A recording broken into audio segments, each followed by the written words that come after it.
नमस्कार, खबर दिन भर देख रहे हैं आप और मैं हूं आपके साथ अवंतिका श्रीवास्तव। रुक करेंगे आज की तमाम बड़ी खबरों का। सबसे पहले भोपाल का जिक्र कर लेते हैं। बड़ी खबर आज सामने आई यहां से। पैरामेडिकल और फार्मासिस्ट की हड़ताल आज खत्म हो गई है। स्वास्थ्य मंत्री के साथ बातचीत हुई और इस बातचीत के बाद ये बड़ा फैसला। 11 जुलाई से हड़ताल लगातार चल रही थी। 12 सूत्रीय मांगों को लेकर हड़ताल कर रहे थे कर्मचारी और इसके बाद अब ये फैसला सामने आता हुआ पैरामेडिकल और फार्मासिस्ट ने अपनी हड़ताल खत्म करने का फैसला कर लिया है।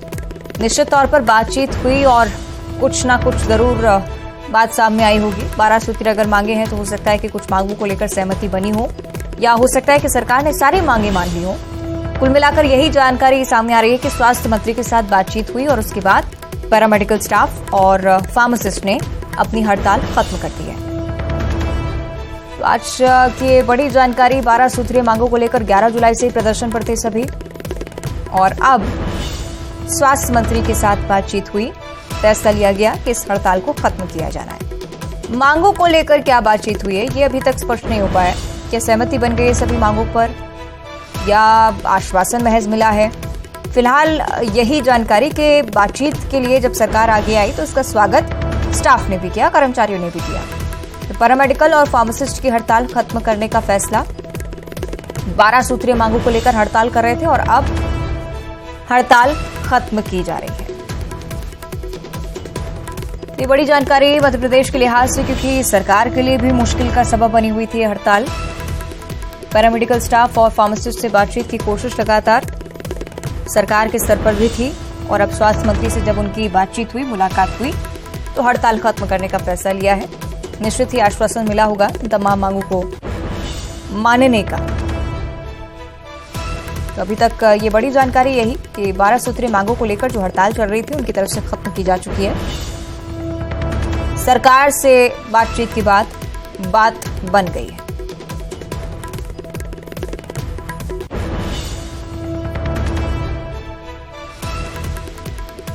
राजधानी भोपाल से बड़ी जानकारी। 11 जुलाई से जो हड़ताल चल रही थी पैरामेडिकल स्टाफ और फार्मासिस्ट की, अब इस पर कोई संशय नहीं, हड़ताल खत्म करने का फैसला खुद कर्मचारियों की तरफ से लिया गया है। कर्मचारियों ने इस हड़ताल को खत्म कर दिया है। 12 मांगों को लेकर आंदोलन कर रहे थे। ये तमाम मांगे निश्चित ही स्वास्थ्य मंत्री के सामने रखी होंगी। उनकी तरफ से आश्वासन भी मिला होगा कि जल्द से जल्द पूरी करेंगे और आश्वासन के बाद मुझे लगता है कि बात बनी और अब कर्मचारियों ने ये फैसला किया है कि इस हड़ताल को यहीं खत्म किया जाएगा।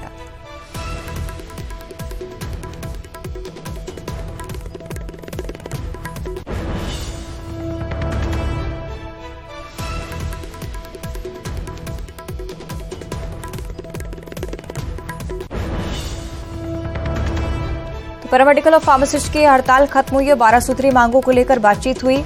स्वास्थ्य मंत्री से बातचीत के बाद ये बड़ा फैसला सामने आया। सही कि वासु चौरे हमें ज्यादा जानकारी देंगे। वासु, मांगों को लेकर क्या आश्वासन मिला है स्टाफ को?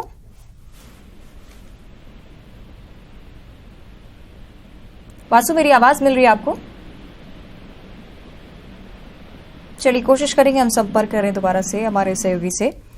लेकिन जहां तक बात है कि माना जा रहा है कि स्वास्थ्य मंत्री ने आश्वासन दिया होगा निश्चित ही कि इन मांगों को लेकर बातचीत कर रहे हैं, शीर्ष नेतृत्व तक पहुंच जाएंगे, मुख्यमंत्री तक पहुंचाएंगे, उसके बाद इन मांगों को माना भी जाएगा। हो सकता है कि यही बातचीत हुई हो। लेकिन फिलहाल चूंकि हड़ताल खत्म करने का फैसला लिया गया है तो एक राहत भरी बात सरकार के लिए भी चुनावी साल में, क्योंकि हड़ताली कर्मचारी लगातार परेशानी का सबब बने हुए थे सरकार के लिए। तमाम मांगों को लेकर कई सारे कर्मचारी संगठन हड़ताल पर हैं।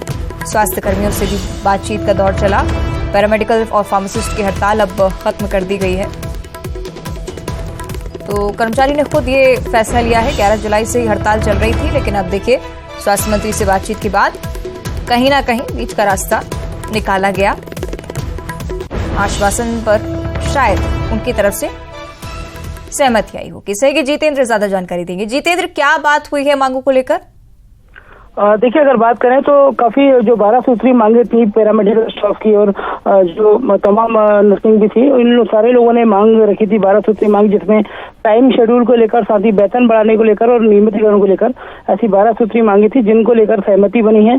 जाहिर सी बात है, स्वास्थ्य मंत्री प्रभुराम चौधरी और चिकित्सा शिक्षा मंत्री विशा सारंग ने इन मांगों पर आश्वासन दिया है और जल्दी इनकी मांगों को पूरा भी किया जाएगा। इसी बात के चलते हड़ताल को स्थगित कर दिया गया है। चलिए ठीक है, बहुत शुक्रिया आपका जितेंद्र जानकारी के लिए। और भोपाल से आज एक और बड़ी खबर सामने आई। संयुक्त परीक्षा 2022 यानी कि ग्रुप 2 सब ग्रुप 4, जिसमें गड़बड़ी का मामले को लेकर कांग्रेस लगातार आरोप लगा रही थी। छात्र संगठन भी काफी मुखर होकर आज प्रदर्शन करने के लिए पहुंचे और उसके बाद मुख्यमंत्री शिवराज सिंह चौहान की तरफ से बड़ा फैसला। सीएम ने नियुक्तियों पर फिलहाल रोक लगा दी है। सेंटर के परिणाम का पुनः परीक्षण किया जाएगा। जिन पर भी संदेह है उनकी भी जांच होगी।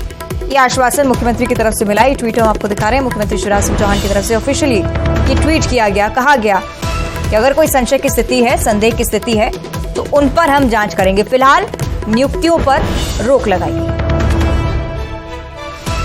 ये ट्वीट आपको हम दिखा रहे हैं मुख्यमंत्री शिवराज सिंह चौहान की तरफ से। ये पटवारी संघ ग्रुप 2 सब ग्रुप 4 जितनी भी नियुक्तियां की गई हैं, जितने भी डिपार्टमेंट्स के लिए नियुक्तियां इसमें शामिल हैं, अभी सभी पर रोक बरकरार रहेगी। रोक लगा दी गई है, नियुक्तियां नहीं।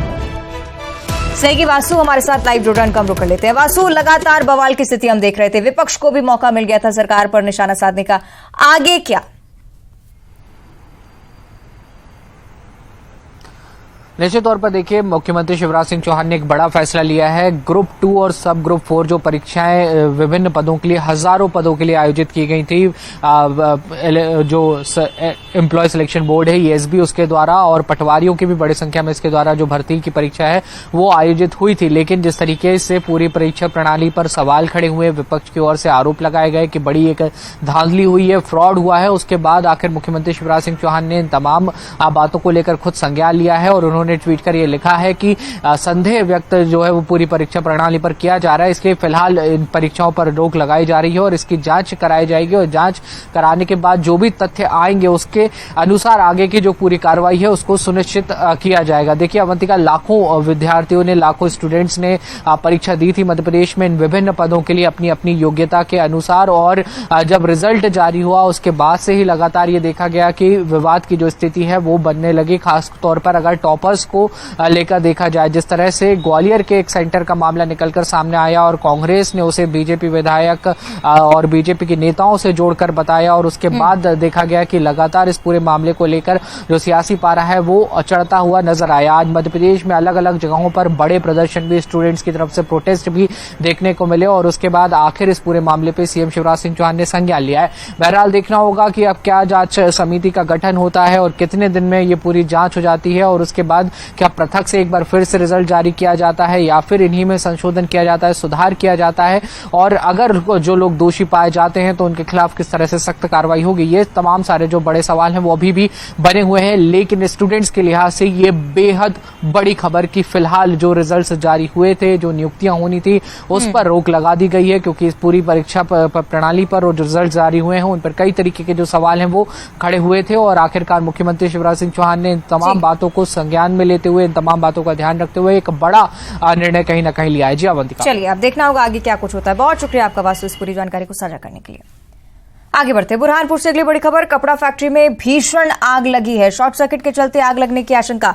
मौके पर फायर ब्रिगेड की टीम पहुंच गई है। आग बुझाने की कोशिशें भी अब लगातार की जा रही है। बुरहानपुर की घटना हम आपको बता रहे हैं। शॉर्ट सर्किट की वजह से भीषण आग लगने की स्थिति। कपड़ा फैक्ट्री, आग लगातार फैलती हुई क्योंकि ज्वलनशील चीजें वहां पर मौजूद है। शॉर्ट सर्किट की वजह से आग लगी है। मौके पर फायर ब्रिगेड की टीम तैनात है। काबू पाने की कोशिशें अभी भी निरंतर चल रही हैं। तस्वीरें आप देखिए घटनास्थल की। मौके पर अफरा तफरी का माहौल, कोई अंदर मौजूद ना हो, यही प्राथमिकता सबसे पहले, और साथ ही साथ जितनी भी टीमें यहां पर पहुंची हैं लगातार मशक्कत कर रही हैं लंबे समय से कि इस आग पर काबू पाया जा सके। लेकिन तस्वीर के जरिए आप अंदाजा लगा सकते हैं भीषण स्थिति है वहां पर। समय लग सकता है आग पर काबू पाने में। इसके बावजूद दमकल की टीमें कोशिशें लगातार करती हुई, आसपास जितने भी लोग मौजूद हैं वो भी खुद प्रयास के लिए आगे आते हुए। मौके पर फायर ब्रिगेड की टीमें तैनात है। कपड़ा फैक्ट्री बताई जा रही है जहां भीषण आग लगी है और धीरे धीरे आग अन्य सामानों को भी चपेट में लेती हुई। फिलहाल जो स्थिति है इसके जरिए अंदाजा आप लगा सकते हैं कि किस स्तर पर यह आग फैली है और कितना समय इसमें लग सकता है।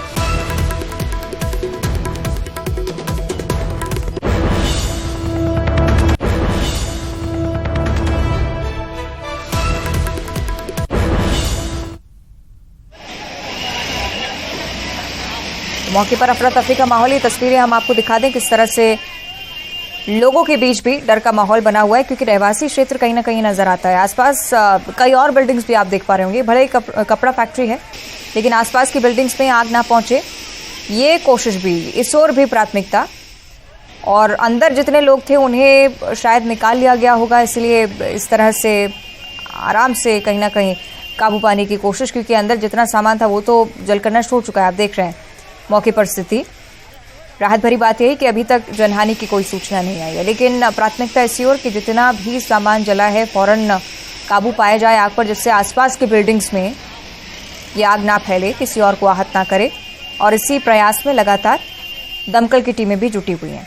भीषण तस्वीरें हैं आग की, लगातार अन्य सामानों को चपेट में लेती हुई आग। बुरहानपुर से तस्वीरें हम आपको दिखा रहे हैं। शॉर्ट सर्किट के चलते आग लगी और ऐसी फैली कि काबू पाना मुश्किल हो गया। दमकल की टीमें अभी भी मशक्कत कर रही हैं काबू पाने के लिए। दुर्ग से बड़ी खबर है, तीजन बाई की तबीयत बिगड़ गई है। दुखद सूचना, पद्मश्री पद्मभूषण तीजन बाई जिनकी तबीयत बिगड़ी है और ऐसी हालत है कि पैरालिसिस अटैक है, लोगों को पहचान नहीं पा रही हैं तीजन बाई।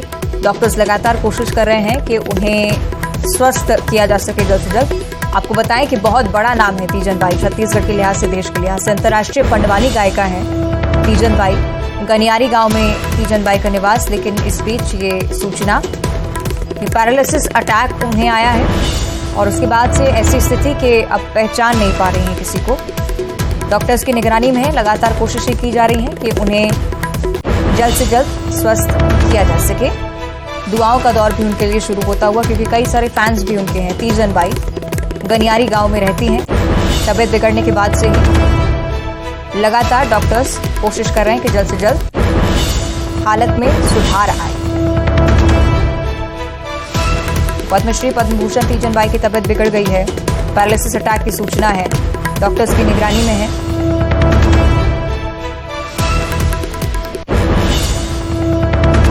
और एक तरफ छत्तीसगढ़ विधानसभा चुनाव को लेकर बीजेपी के केंद्रीय नेता संजीदा हैं और दूसरी तरफ कांग्रेस भी जीत के लिए हर संभव प्रयास करने में लगातार जुटी हुई है। आपको बताएं कि पार्टी इसी मंशा के साथ आगे बढ़ रही है। लग रहा है कि इस बदलाव से उन्हें फायदा होगा। नतीजा इसका यह कि पीसीसी चीफ का बदलाव, कल तक छत्तीसगढ़ कांग्रेस अध्यक्ष रहने वाले मोहन मरकाम की जगह दीपक बैज को नया प्रदेश अध्यक्ष बना दिया गया। इसके बाद मरकाम के नाराज होने की खबरें आ रही थी। 24 घंटे के भीतर छत्तीसगढ़ की राजनीति में एक और बड़ा बदलाव, मोहन मरकाम को बघेल कैबिनेट में शामिल करने की तैयारी चल रही है। कल जो मरकाम है मंत्री पद की शपथ लेने वाले हैं। जहां तक है माना जा रहा है कि शिक्षा मंत्री उन्हें बनाया जाएगा, क्योंकि प्रेमसाय सिंह टेकाम इस्तीफा दे चुके हैं। हालांकि उनकी तरफ से भी कहा गया है कि आगे जो भी जिम्मेदारी मिलेगी उसके लिए पूरी तरह से तैयार है।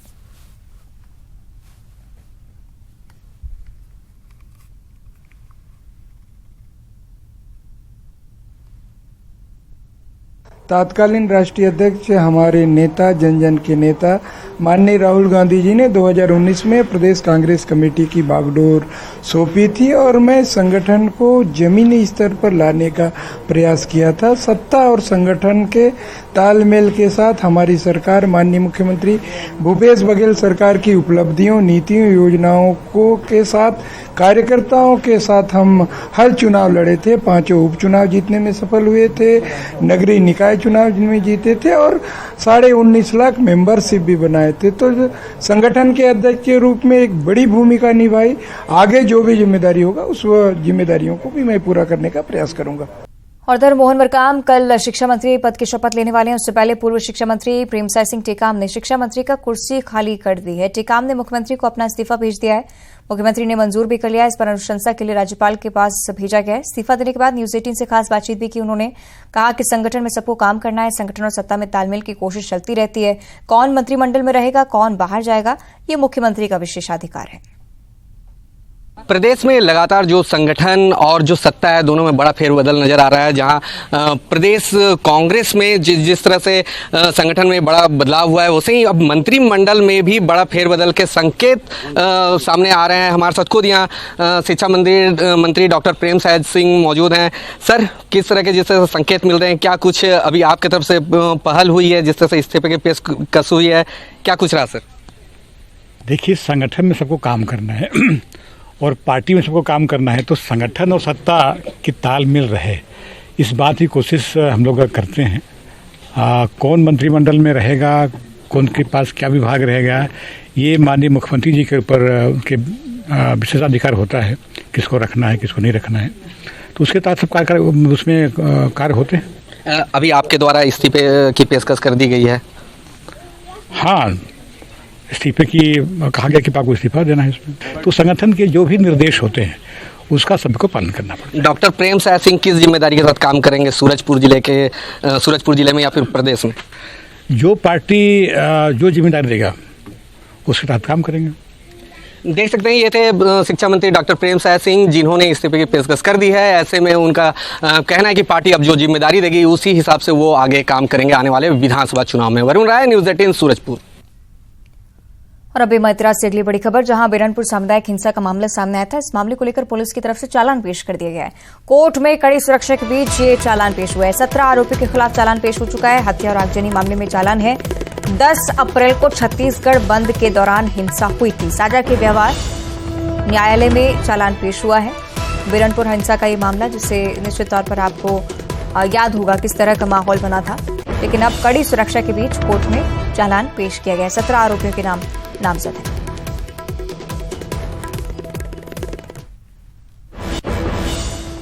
और इसी के साथ खबर दिन भर में इतना ही।